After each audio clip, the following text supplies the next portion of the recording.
Oh yeah, it's time for Lakemont Park in Altoona, Pennsylvania, right here on the Traveling Man.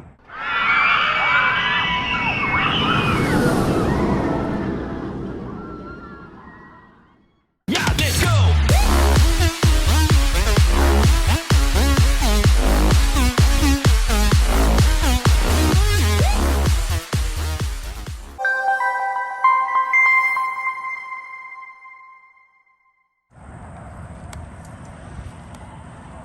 Beautiful day here. We got the Lakeside Cafe right inside the entrance. There is a park map up here that we're going to take a look at.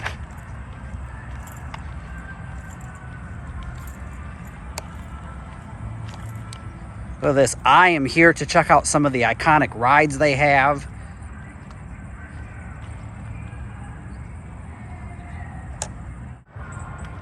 For being a Saturday, it doesn't seem very busy here. I don't know if this is normal or not. Someone from this area is going to have to leave a comment down below and let me know if this is normal for it to be kind of dead on a Saturday like this. It is around 5 p.m. though, which you would think would be prime time for this. Well, this says that the rides are actually off that way, but I can see one right back there. So we're going to go back that way and see what there is. There we have our very first look at Leap the Dips, the oldest roller coaster still currently in operation. Well, at least I hope it's still in operation because it doesn't look like it's open today, which is going to be a really big disappointment. But down here we have one of those giant chess sets that you can play. Interesting. And then, of course, the sun glaring as always. We have, this is Dippers, Sweet and Salty. Yes, this is Leap the Dips, the world's oldest existing roller coaster, having been built in 1902 and the only side friction coaster still in existence, and it's only here at Lakemont Park in Altoona, Pennsylvania. This is a very rare roller coaster to get to see, let alone get to ride, and we'll get into that in a little bit in this video as to what's going on with Leap the Dips and Lakemont Park as a whole. This coaster was designed by Edward J. Morris and built by the Federal Construction Company for Lakemont Park. And like I said before, it's a side friction coaster with a figure-8 design and a track length of 1,170 feet. Each car can seat 4 people and has a top speed of 10 miles an hour. Now you wouldn't think that that would be very fast, and it isn't, but on a roller coaster that really doesn't have any restraints and is a side friction coaster, it's actually more terrifying than you would think. At one point, side friction roller coasters were the most popular, as it was the only design at the time. The coaster is still fully manual, having to be pushed to the lift hill, as well as having a brakeman that would manually brake the train as it comes back into the station. So let's take a listen and look at the magic of Leap the Dips, the world's oldest roller coaster. Here we go!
Here we can take a look at the historic landmark plaque presented by the American Coaster Enthusiasts on May of 2002. Yes, this is a registered historic landmark.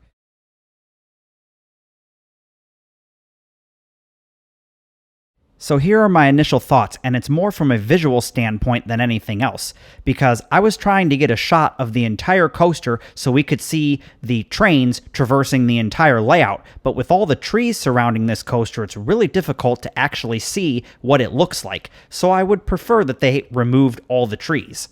And if they really wanted to incorporate some trees with this coaster, I would have preferred that they put them on the backside so that way we would have an unobstructed view.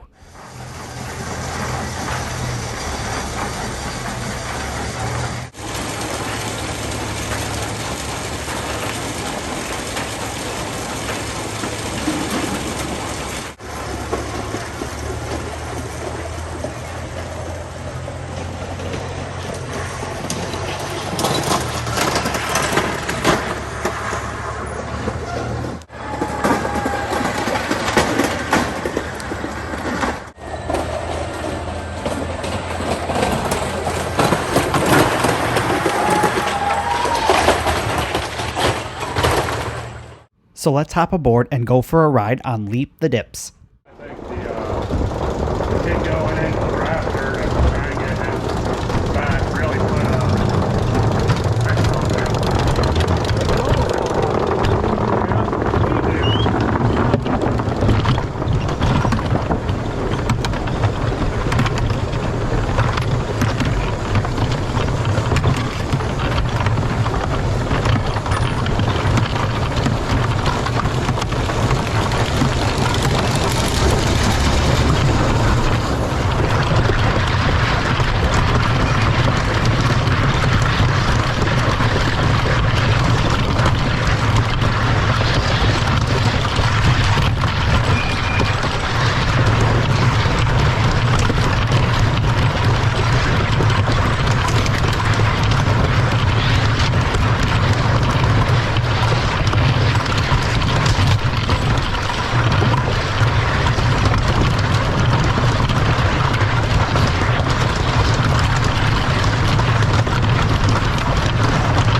Now, when I visited Lakemont Park, I was aware that it was slowly dying, and a lot of the rides had been removed and were long gone, and they'd kind of been transforming the place more into a city park than anything else.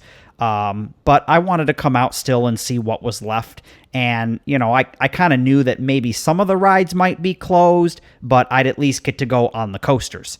But upon arriving home and doing some research, I would soon realize just how lucky I was to actually see Leap the Dips and the Skyliner roller coaster not only operating, but to get to ride on them. Because apparently for quite some time, it's very rare to see these coasters operate, let alone ride them. So just super lucky to get those credits in. Now, I know I'm a little late to the party with this news, but I don't really follow this park all that close because it is kind of far away. It's like a 5-hour drive, and I mainly wanted to just get the credits in and have had the experience, and I did. So at the beginning of 2024, before the park opened for the season, they announced that they wouldn't be operating the rides for the 2024 season. Now, this might lead you to believe that they might open the rides back up in 2025. Unfortunately, they announced that sales have been declining year over year, and we all know what that means. The rides are pretty much done for. And you know what? Like I've said with a lot of declining theme parks and just declining things in general, when you stop investing in the place, you start removing things, why would people want to come to your park or whatever it is that you're operating? I mean, just imagine a place like Kings Island or Cedar Point. If they started removing rides and not investing in the park, yeah, it would close too. And right now, those are some of the most successful theme parks in the industry. Altoona, Pennsylvania isn't really all that far from several major populations, including Pittsburgh, Pennsylvania. I believe that if the park had invested in the rides they had, added new attractions, they could have drawn people from nearby places like Pittsburgh. It would be a nice kind of getaway from the city. So what is the fate of this park? And more importantly, the fate of Leap the Dips and Skyliner? As of right now, we really don't have any answers, as the park isn't up for sale, so it's not like someone can come in and buy the place and save it. And for right now, the coasters will just sit in limbo, decaying year after year after year until probably eventually they'll have to get torn down because they'll just be beyond repair. Although with a historic landmark like Leap the Dips, I really hope that someone can come in and save it. Maybe move it to a place like Knoebels over in Pennsylvania, or Kennywood, or who knows where. Just anywhere where it can continue to operate for years to come. Yeah, Skyliner is definitely a rough coaster, but it was well worth the ride. So here's a final look at the sights and sounds of the Skyliner roller coaster here at Lakemont Park.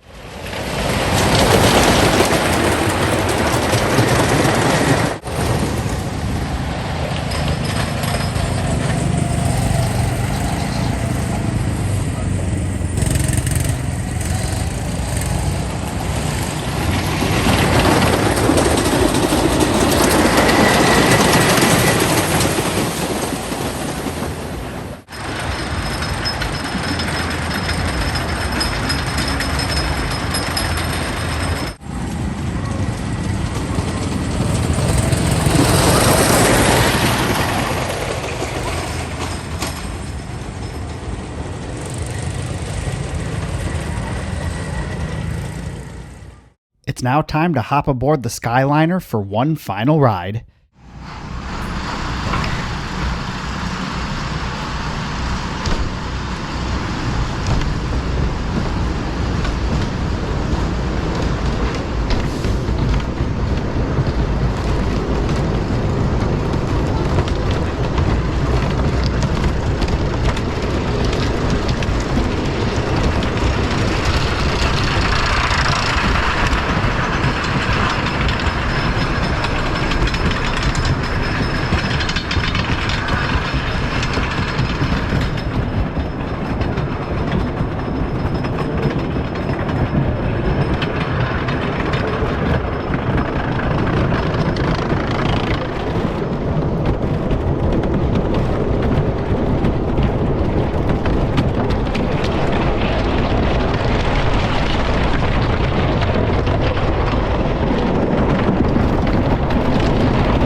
A big thank you to everyone who supports this channel through my YouTube membership and Patreon. If you'd like to learn how to support the future of video, you can check out the links on screen and in the description box below.